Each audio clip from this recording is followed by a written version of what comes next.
나와 있는 내용 그대로 예수가 우리들에게 오른뺨을 때리면은 왼뺨마저 대주라 그러는 이거를 여러분들이 한번 생각해 보신 일 있습니까? 이 성경 내용이 제대로 된 내용인지 아니면 여기에 무슨 이상한 내용이 더 들어있는 건지. 상대방의 오른뺨을 때리려고 그러면 내가 무슨 손을 사용해야 되죠? 무슨 손을 사용해서 상대방이 오른뺨을 맞습니까? 왼손을 사용해야 되죠. 유태인 법에는 왼손으로 다른 사람을 때리면 큰일 납니다. 근데 왜 예수가 오른밤 때리는 소리를 했을까요? 그거 좀 이상하지 않으세요? 그 다음에 또 두 번째, 겉옷을 달라 그러면 소가 주라니. 그건 제가 누가복음 이야기를 써서 그렇지 마태복음에는 뭐라고 나와 있냐면은 속옷을 누가 너한테 달라 그러거든 겉옷까지 주라 그러는데 악덕 고리체업자가 사채업자가 돈을 빌려줬는데 이스라엘 때만 하더라도 이 대제사장부터 시작해서 전부 다 긁어먹는 놈들만 살았기 때문에 제가 지난번에 한 번 이야기했죠. 90%나 되는 이스라엘 백성들이 농업에 종사하는 사람이었는데도 자기 농사를 지을 수가 거의 없었어요. 농비가 모자라면은 고리채로 빌려 써야 되는데 비가 안 오든지 홍수가 나든지 해버리면은 농사를 지을 수가 없으니까 가을에 빚을 갚을 수가 없어요. 그런 형편이 되다 보니까 고리채를 많이 얻었었는데 우리가 한국 전쟁 당시에 전쟁 직후에 그때 우리도 시골 살 때 사채를 얻었으면은 한 달에 10%를 주고 빌렸었는 거 아마 여러분들 장모님들 우리나 권사님들이 기억하실 거예요. 그렇게 하다 보면 1년이 지나가면 갚을 때쯤 되면 배가 늘어나는 거예요. 네. 그런 형편이 되었기 때문에 이스라엘 백성들이 여기서 이야기하는 것을 겉옷과 속옷을 사채업자가 뺏어가려고 그러거든. 겉옷을 달라 그런 사람에게 속옷까지 주라 그러는데 이게 마태복음에는 잘못된 거예요. 마태복음에는 속옷부터 달라 그러는데 아무리 지독한 사채업자라 할지라도 상식을 모를 수는 없는데 상식이면은 겉옷부터 뺏어가야지 속옷부터 달라 그런다는 말이 되겠습니까? 이게 잘못된 거예요. 그래서 누가 바로잡은 거예요. 왜냐하면 이 똑같은 성서 내용이라도 그 당시에는 전부 다 성경을 구전으로 입으로서 전해왔기 때문에 이야기하기 위해서 전해와서 쓰여진 내용이기 때문에 잘못 쓰여진 내용이 있어요. 그래서 구약 성경 가운데서도 태양이 지구를 돈다는 이야기가 나왔었기 때문에 한번 굉장한 일이 일어났죠. 코페르니쿠스가 종교 재판을 받아서 했지 않습니까? 그래도 그 재판을 나와서 사형 선고를 받으면서 그 형장을 물러나오면서 코페르니쿠스가 그래도 지구는 태양을 돌지 태양이 지구를 돌지 않는다고 했잖아요. 성경 내용이 다 하느님의 말씀으로 딱 묶어가지고 성경으로 돼가지고 톡 떨어져서 우리가 읽는 거면은 하나도 잘못된 내용이 없을 텐데 불행하게도 다행하게도 밥 먹고 사는 사람들 신학자들 먹고 살으라고 성경 내용이 잘못된 내용들이 있어서 바로잡아야 되는데 어느 순간 내려오다 보면서 이 책에 대한 그 매력을 너무 많이 느낀 사람들은 이 성경은 하나도 틀린 것이 없다 이렇게 엉터리로 믿는 사람들이 많은 것을 우리는 봅니다. 여기서도 누가복음에 나오는 겉옷을 달라 그러는 고리대금업자가 있으면은 속옷까지도 벗어주고 나오란 이야기지 속옷을 달라 그러는 말도 안 되는 소리잖아요. 그러니까 여러분들은 누가복음 이야기를 믿으면서도 그 다음에 이제 마태복음 읽을 때는 이거는 그 당시에 쓰는 사람들이 좀 상식적으로 생각해보지 못하고 써서 누가복음하고 마태복음 차이가 나는구나 정도로 생각하시면 됩니다. 첫 번째 내용 오른쪽 뺨 때리라는 것도 예수님이 그러면은 간디처럼 무저항주의자였었느냐? 무저항주의자였었느냐? 오른쪽 뺨 때리거든 왼쪽 뺨까지 때리거든 그래 막연하게 생각하면 그렇지만 그러나 성경 내용을 유태인들의 역사 속에서 읽어보면은 뜻이 다르다는 게 나옵니다. 내가 상대방의 오른쪽 뺨을 때리기 위해서는 내 왼손을 사용해야 되는 거예요. 오른쪽 제비들의 세상 속에서, 이 세상에서 일반적으로 오른손을 사용하잖아요. 오른손을 사용하면 내 앞에 서는 사람은 왼뺨밖에 못 때리는 거예요. 근데 예수님이 오른뺨을 때리라 그럴 때는 내가 왼손을 사용하면 유태인 법으로는 안 되게 되죠 그랬지 않습니까? 그럼 오른손으로 오른뺨을 때릴 때는 어떻게 때리느냐? 손등으로 때리게 되어 있습니다. 손등으로. 그 당시에 사람을 때리되 손등으로 때리는 것은 폭력을 행사하는 것이 아니라 상대방을 무시하는 겁니다. 멸시하는 겁니다. 그러면 오른뺨을 나쁜 놈의 왼손으로가 아니라 오른손 손등으로 맞았다고 생각해 볼 때 내가 맞는 이스라엘 백성 마음이 어떻겠습니까? 얼마나 무시당한다고 생각했겠습니까? 그런데도 예수님은 그렇게 있지 말고 왼쪽 뺨까지 대주라 그럽니다. 왼쪽 뺨까지. 어떻게 그렇게 할 수가 있습니까? 오른쪽 뺨 손도로 맞은 것도 그렇게 인간 취급을 못 받은 것만 해도 이가 갈리는데 왼쪽 뺨까지 왜 또 대주라 그러느냐? 이상하지요? 이상하지요? 그게 예수의 비폭력입니다. 그 다음에 두 번째는 어떤 사람이 겉옷을 달라 그러거든 속옷을 주라, 속옷까지 주라. 예, 저당을 잡히는 거예요. 저당을 빚을 못 갚았기 때문에 고소를 해가지고 옷까지 저당 잡혀서 지금 이제 법정에서 재판이 벌어지고 있는데,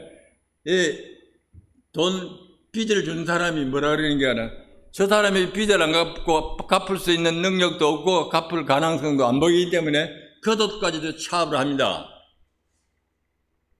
그러면 예수님의 말씀대로 하는 것 때문에 그 소리를 들은 그 빚 갚을 사람이 어떻게 해야 됩니까? 속옷까지도 벗어주고 나오라. 예수님이 왜 그랬을까?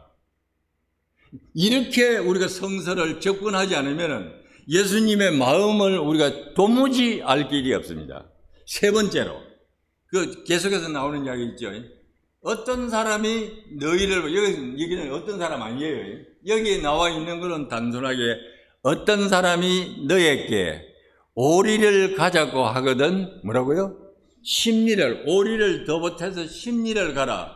이게 예수님 당시에 로마 법을 모르면은 이 말이 무슨 말인지를 모르기 때문에 단순히 누가 너보고 오리 가자 그러면 오리를 더 가주라. 그 이야기가 절대로 아니라는 이야기입니다. 이게 이야기가 그렇다는 걸 한번 생각해 보신 일 있으세요? 생각해 보신 일 있으면 손 한번 들어보세요. 이렇게 오리를 가자 그러는데 오리 더 보태서 가서 선심서라 그런 이야기가 아니고 다른 어떤 특별한 의미가 이 속에 붙어 있고 겉옷을 달라 그런 사람에게 겉옷뿐만 아니라 속옷까지도 벗어주고 벌거벗고 나가라. 이런 이야기에 특별한 의미가 있다는 것을 여러분들이 평생에 살면서 성경을 읽으시면서 생각해 보신 일이 있으십니까? 연구를 해 보신 일이 있으십니까? 책을 읽어 보신 일이 있으십니까? 저도 예수 당시에 사회사를 공부를 하면서 이 내용을 읽고서 막 가슴이 부들부들 떨리고 죽을 지경으로 예수가 단순하게 오늘날처럼 법이 더럽고 악법이 돼가지고 말하거든. 거기에 순종하라 그렇게 순종하는 이야기가 아니라 간디처럼 그렇게 비폭력에 순종하라는 이야기가 아니라 예수님은 이를 갈았던 이야기입니다. 이 내용 속에 예수님을 이를 갈았다는 제자들에게 이를 갈았다는 폭력 앞에서 무장하면서 그렇게 순종할 것이 아니라 내 이야기를 똑똑히 듣고 살아가라는 뼈 있는 내용이 이 속에 숨어 있다는 이야기입니다.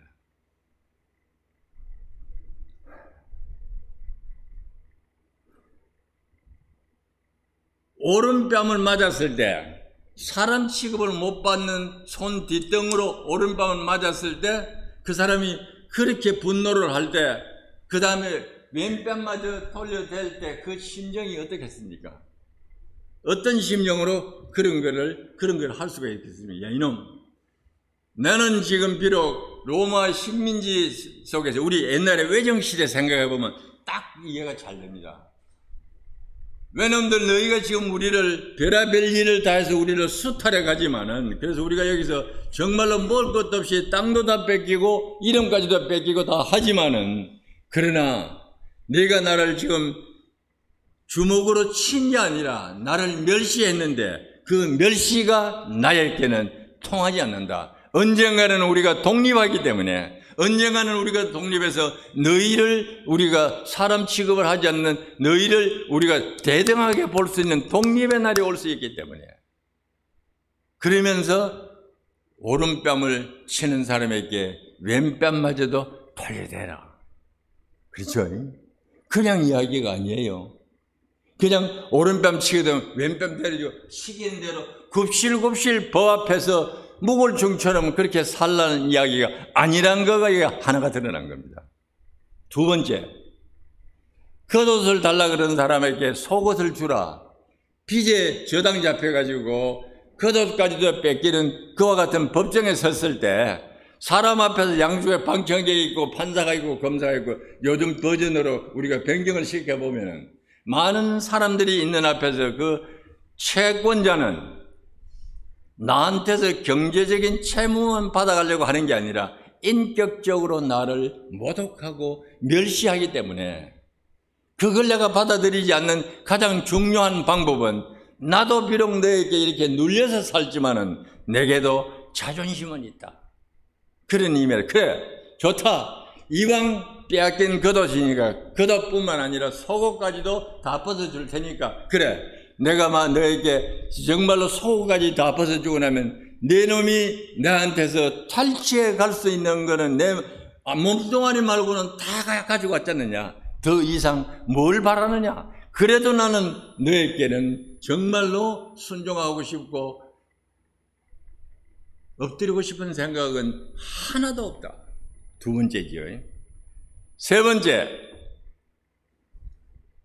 너희가 만약에 어떤 사람이 너희 보고, 이 좋은 말로 해서 번역은 내가 만약에 예수 당시 성경 번역을 하라 그래서 이렇게 안 했을 거예요. 로마 병사의 강제징용법이 통용될 때, 로마 시대의 식민지 시대에 로마 병정들이 식민지 백성들을 강제징용으로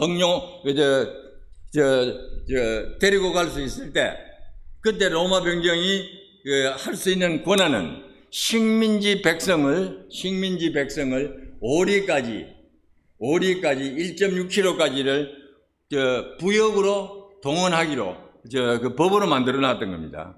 법으로. 그리고 그냥 막연하게 그런 로마 병정들이 했겠습니까? 그 당시에 로마는 지중해 연안을 한참 정복하는 로마 대제국이기 때문에 다른 나라를 침범하는, 그 당시에는 기차도 없었고 탱크도 없었기 때문에 병사들이 걸어가야 되기 때문에 배낭을 지고 무기를 들고 걸어가는 병사들을 도울 수 있는 인부가 필요했던 거예요.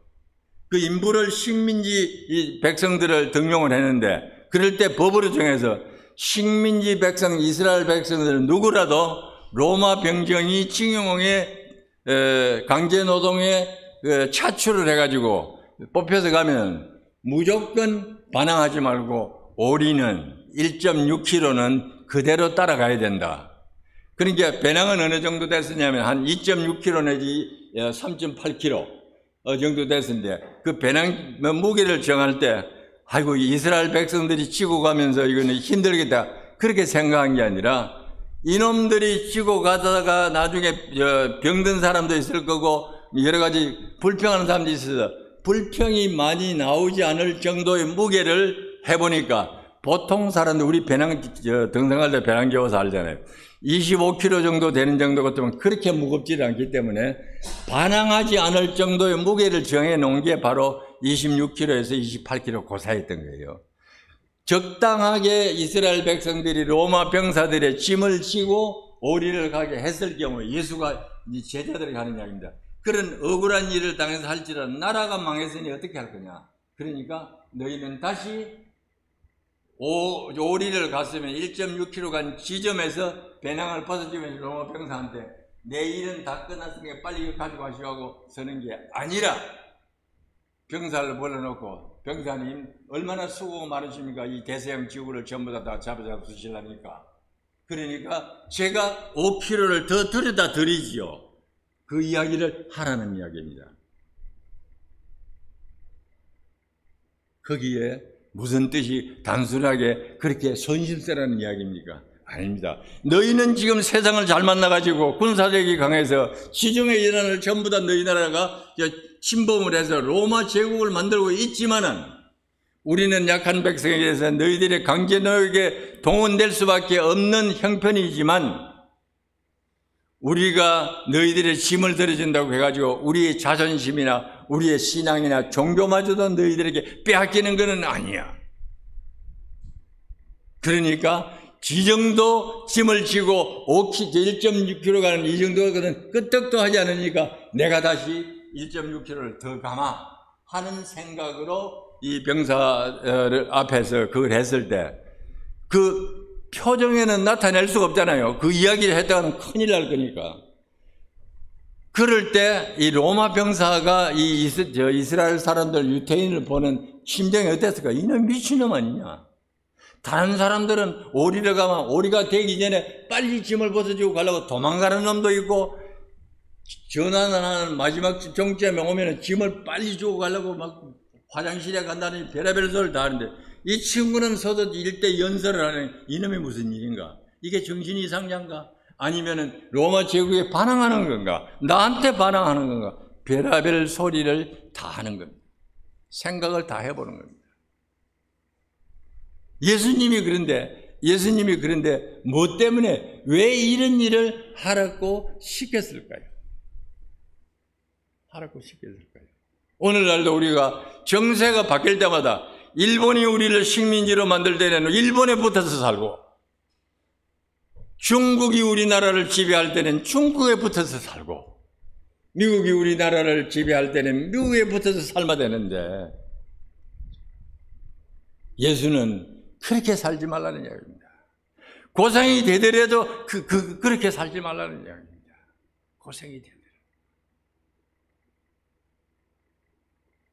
그와 같은 이야기를 한 군데서만 한 게 아니에요. 가는 데마다 만나는 사람들마다 그게 예수의 정신이었어요. 예수의 정신. 그런 예수의 운동을 하는 사람들 요새 같으면 굉장히 좌측이죠. 굉장히 좌측이죠. 그런데 우측에서 살아가는 사람들은 이 8월 한가위에 돈도 많고 돈을 어떻게 썼으면 좋을까? 돈이 너무 많아서 걱정할 정도거든요. 고생스럽게 살아가더라도 하느님 앞에 부끄럽지 않게 사람들 앞에 부끄럽지 않게 살아가기 위해서는 그 대권력 앞에서도 비폭력적으로 순종만 하는 게 아니라 무골숭처럼 살아가는 게 아니라 순종하는 대신에 할 말을 하되 폭력은 쓰지 말아라. 왜냐하면 예수는 당시에 살면서 폭력으로 대항을 했다가 망하는 걸 봤습니다.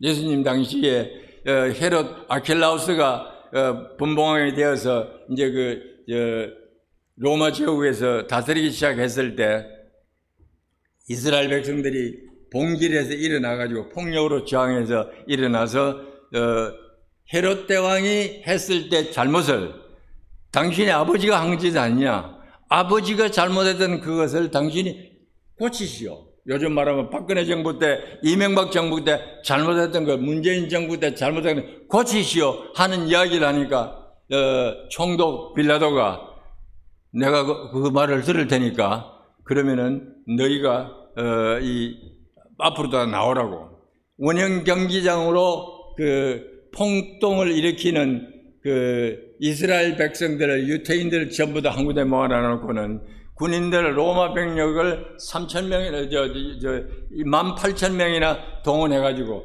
완전히 사살했던 것을 예수님은 봤습니다.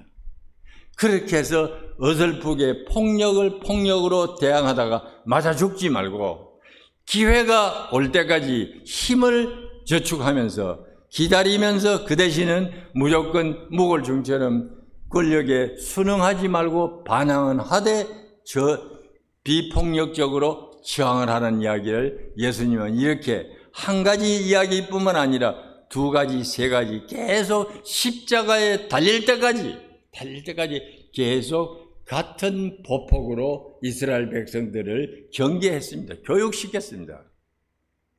이와 같은 이야기들을 우리가 생각하면은 오늘날 우리가 살아가면서 우리 같은 이 약소국은 어느 나라의 지배를 받고 어떤 민족의 나라를 빼앗기고 전쟁 속에 휘말리게 될지는 모르지만 어떤 환경이 되더라도 우리는 적어도 하느님 앞에 사람 앞에 부끄럽지 않게, 그러나 폭력은 되지 않는다. 폭력으로는 하지 말고 비폭력으로 하더라도, 폭력은 아니더라도, 폭력은 사용하지 않더라도 얼마든지 너희들이 할 말을 할 수 있지 않느냐. 할 말을 할 수 있지 않느냐. 밤송이로 덩어리를 끌어줄 수 있지 않느냐. 그게 바로 예수께서 제자들에게 가르치신 지혜였습니다.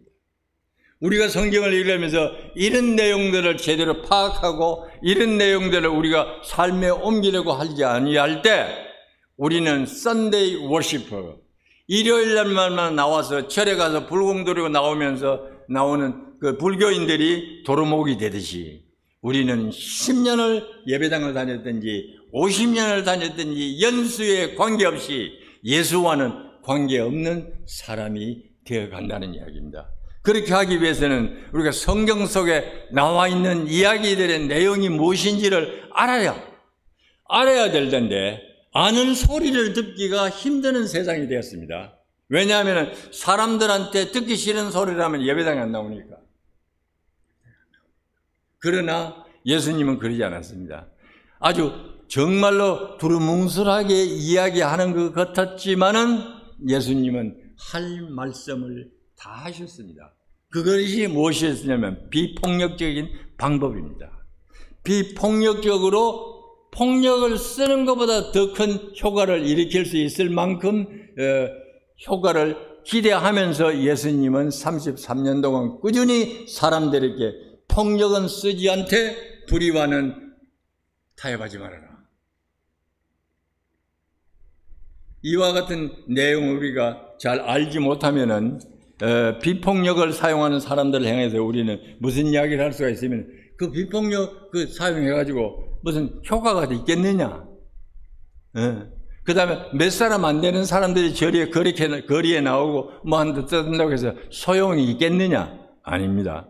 그 예수 당시에도 그러는 게 많아가지고 사람들이 그걸 안 했지만은 호응 안 하는 사람들이 많았지만은 비록 12사람 되는 사람, 이 사람들만이라도 예수님은 그 알기를 바랐던 겁니다.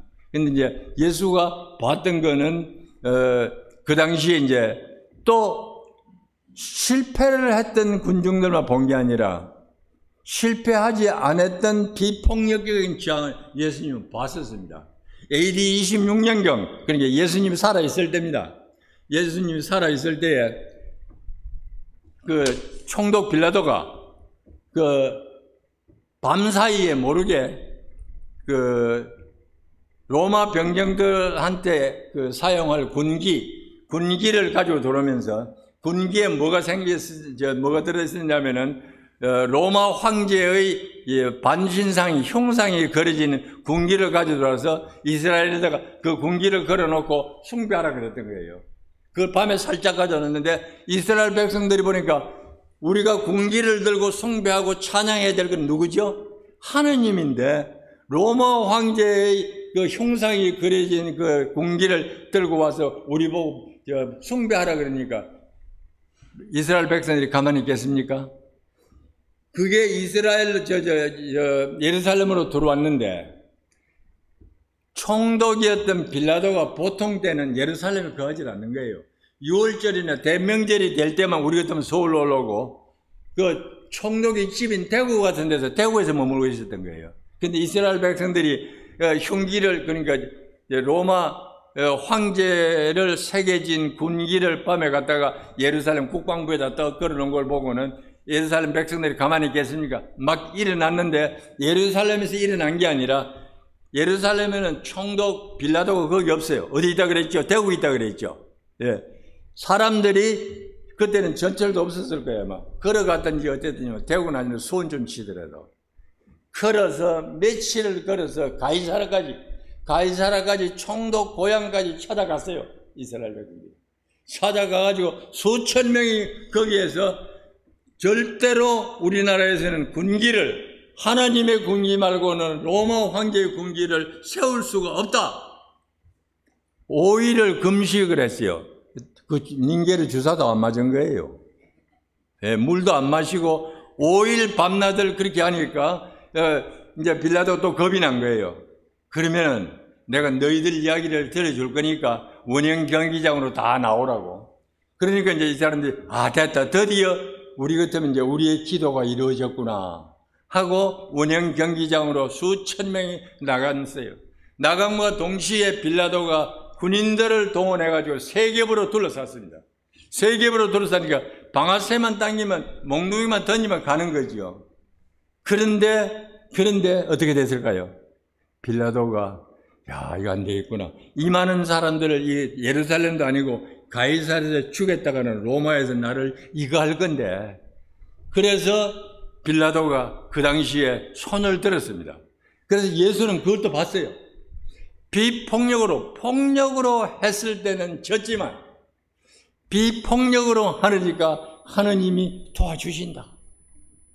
이겼다. 5일 밤낮을 굶고 했지만은 빌라도가 우리를 세겹으로 둘러쌌지만은 엿새째 되는 날은 무슨 성이 무너졌다고요? 여리고성이 무너졌잖아요.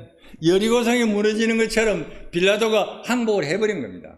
비폭력은 우리들이 생각할 때는 힘도 없고 영향력도 없을 것 같다고 생각하지만 실제로 역사상으로 비폭력이 사람들에게 영향을 끼친 예는 수없이 많습니다. 수없이 많습니다. 그건 뭐죠? 신앙이 현실을 이기는 경우가 오늘 역사 가운데서 많았고, 이게 바로 예수가 우리들에게 아무리 로마 병정들이 힘이 세다 할지라도 하느님은 대적하지 못한다.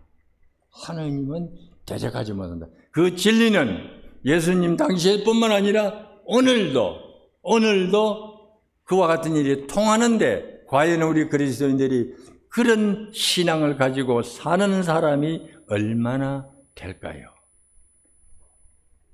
오늘은 이 달밝은 8월 추석 명절에 이와 같은 일, 예수가 슬쩍슬쩍 흘러가는 것처럼 오른뺨을 때리거든 왼뺨도 대주라, 겉옷을 달라 그러면 속옷까지 주라, 오리를 가져가서 이게 근성으로 하는 이야기가 아니라, 제발 좀 너희 정신 좀 차리고 살아라. 제발 너희 좀 정신 좀 차리고 살아라. 그렇게도 로마가 무섭냐? 그렇게도 미국이 무섭냐? 그렇게도 일본이 무섭느냐? 일본이나 미국은 감당도 하지 못하실 하느님이 계신다. 우리가 과연 그 하느님을 믿습니까? 그 하느님을, 그런 하느님을. 그런 의미에서 우리는 오늘 이 예수님이